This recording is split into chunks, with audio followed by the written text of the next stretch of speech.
स्वर्णनाथ कोथरूड पुनर्वसन केंद्रामध्ये 0 ते 3 वर्ष वयाच्या मुलांकरता स्पीच थेरपी चालते आणि 3 ते 6 वर्ष मुलांकरता ही स्पीच थेरपी आणि पूर्वप्राथमिक शिक्षण इथे दिले जाते. हे पूर्वप्राथमिक शिक्षण आम्ही जो अभ्यासक्रम तयार केलेला आहे त्याद्वारे मुलांना दिला जातो. विविध उपक्रम आणि खेळातून ॲक्टिव्हिटीमधनं त्यांचं आकलन, त्यांचं ऐकणं, बोलणं, संवाद ह्या कौशल्यांचा विकास केला जातो. वर्गामध्ये जे शिकवलेलं असतं त्याचा आपण वर्षातनं 2दा त्यांची असेसमेंट घेतो. ऐकून त्याला किती समजतंय, समजलेलं तो शब्दात सांगतो का वाक्यात सांगतो याची आपण चाचणी करतो. आता आपल्या इथे या इमारतीमध्ये आपली मोठी लायब्ररी पण आहे.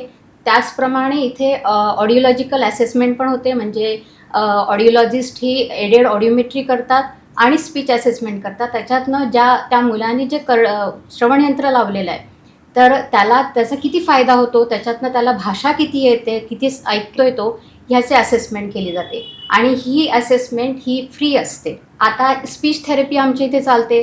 त्याच्यामध्ये मुलाचं ऐकणं, वाचा आणि संवाद हे कौशल्यांचा आपण विकास करतो. तर स्पीच थेरपिस्ट ऑडिओलॉजिस्टच्या मदतीने त्याचा मुलाचा वैयक्तिक थेरपी प्लॅन तयार करते आणि त्याचबरोबर ऑक्युपेशनल थेरपी पण दिली जाते. ऑक्युपेशनल थेरपिस्ट आठवड्यातल्या 3दा आमच्या इथे येतात आणि सगळ्या मुलांचं स्क्रीनिंग करतो आणि ज्यांना आवश्यक असते, गरज असते त्या मुलांना आम्ही ऑक्युपेशनल थेरपी देतो. ह्या स्वर्णात इथे उभं करायचा एकच आहे की एका छताखाली कर्णबधीर बालकाला लागणाऱ्या सगळ्या ज्या सोयीसुविधा आहे त्या त्यांना पुरवायच्या, जेणेकरून त्यांच्या पालकांचा वेळ आणि खर्च वाचेल आणि ते आपल्या मुलाच्या प्रगतीवरती लक्ष केंद्रित करू शकेल.